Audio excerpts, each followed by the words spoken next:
All the way from Australia, guys.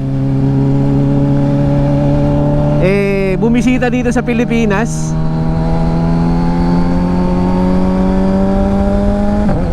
And masaya tayo na isa tayo sa mga tao na gusto niya makita. So alam nyo na, mapapasabak tayo sa Englishan ngayong araw na to. Nosebleed moment ito, mga katodo, para sa atin today. Ang sarap ng tunog. Sarap sa tenga.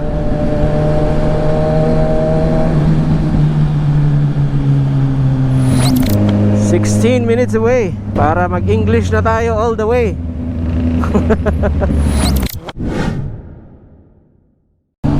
Yo, what is up, girls and boys?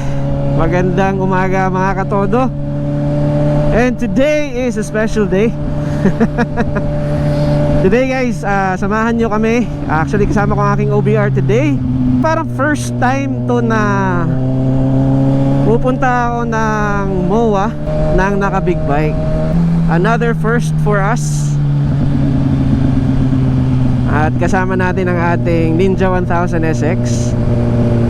The reason why, bakit special tong araw na to, kasi mga katodo, mantakin nyo ba naman na umabot na tayo sa ibang bansa? Alam ko hindi pa ganun kalaki ang channel natin, no? And I'm very much grateful sa lahat ng mga subscribers natin, especially for being part of the family. So sobrang maraming salamat.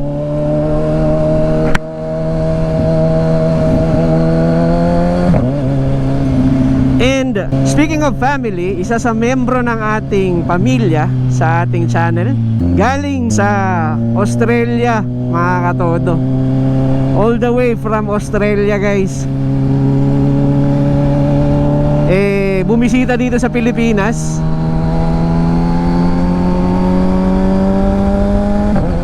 And masaya tayo na isa tayo sa mga tao na gusto niya makita. So grateful tayo na he had a lot of agendas when he arrived. Kumbaga, nagawa ng paraan na magkita kami. And I really felt the genuine intention na gusto niya tayong makita, makasama, makahalubilo. So once again, our subscribers from Australia. Hindi po siya Pinoy, guys. Talagang Australiano po talaga siya. His wife though is a Filipina. So we're gonna meet Craig, Noble, and Helen sa MOA. You know, sit down and have a coffee with them. And at the same time, syempre, makihalubilo tayo. So alam nyo na, mapapasabak tayo sa Englishan ngayong araw na to. Nosebleed moment ito, mga katodo, para sa atin today. Now obviously, sa channel naman natin, halos lahat ng mga subscribers natin ay talagang enthusiast sa motor and big bikes. And Craig is one of those. So I know he has a motorcycle right now. I'm just not sure what model of motorcycle, pero alam ko may cruiser bike siya. It's Harley Davidson. Tapos ang kanyang wife din na si Helen has Ninja 400.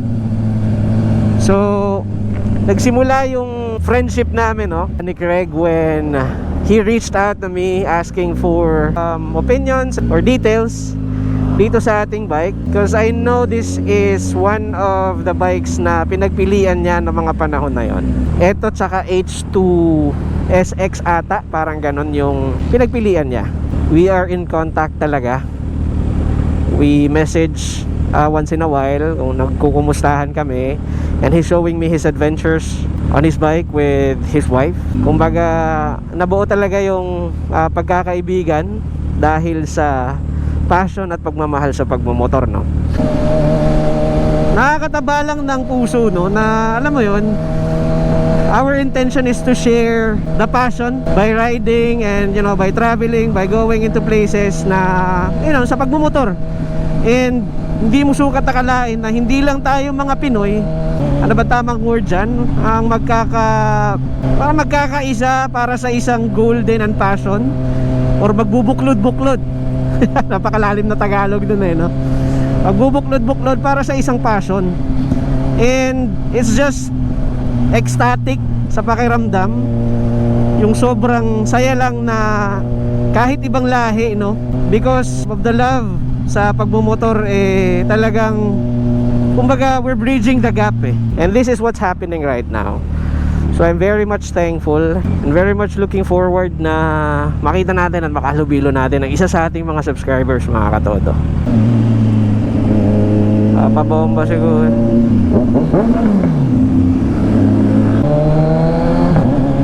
Ang sarap ng tunog.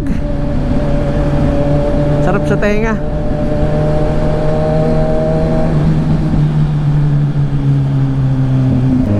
"16 minutes away para mag-English na tayo all the way." Alright guys, nandito na tayo sa Baclaran. It's been a while. Hindi tayo nakadaan dito. Mag-U-turn tayo. Alam ko sa may ilalim yan Dito ako sumasakay dati ng jeep nung wala pa akong motor.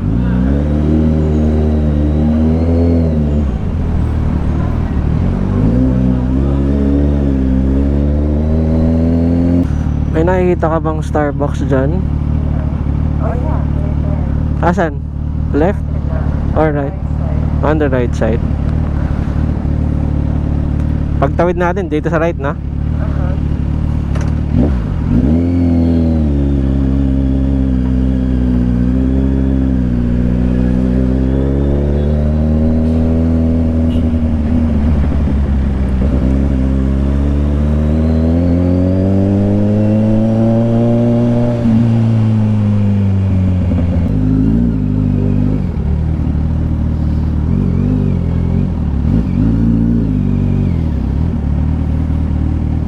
Pwede dito? No.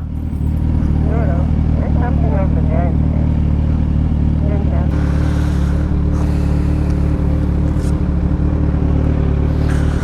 Alright guys, so andito na tayo sa Starbucks. Let's go in and meet our friend.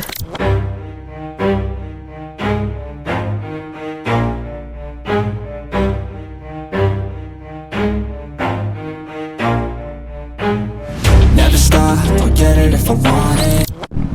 See ya, mate.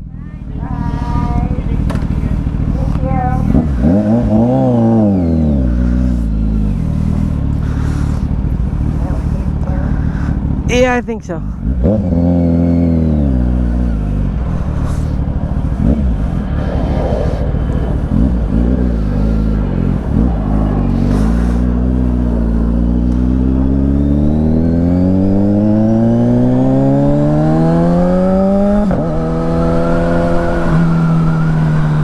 So what's up mga katodo? Ayun na nga no, kaka-meet up lang natin kay Craig and kay Helen. And we are very happy that we found new friends na kahit hindi taga dito sa Pilipinas, natuwa sa atin, no? And we're looking forward in time we can ride with Craig. Medyo shorten nga lang yung oras na nakasama natin si Craig, but next time we'll make sure na we will have more time.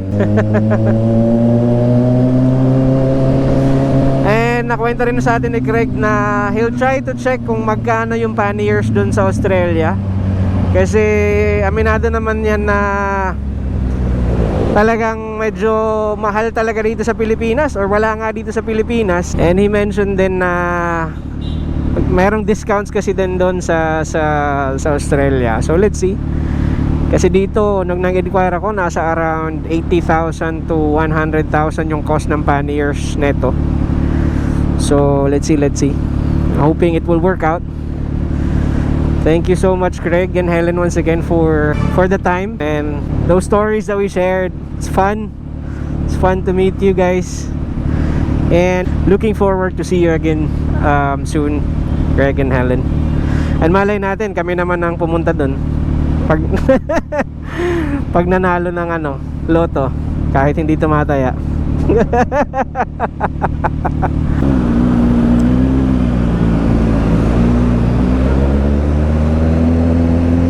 And syempre mga katodo, maraming salamat sa pagsama sa atin today sa ating mumunting road trip. Sana kahit paano ay na-enjoy nyo ang ating mumunting vlog for the day. And thank you once again for your support sa ating channel. Sana ay suportahan nyo ba ang ating mumunting channel. And palagi nating tatandaan mga katodo na sa lahat ng mga pangarap natin, maliit man yan o malaki, sipagan natin, kilusan natin, at itodo pa natin. Peace out guys. Even when you feel low,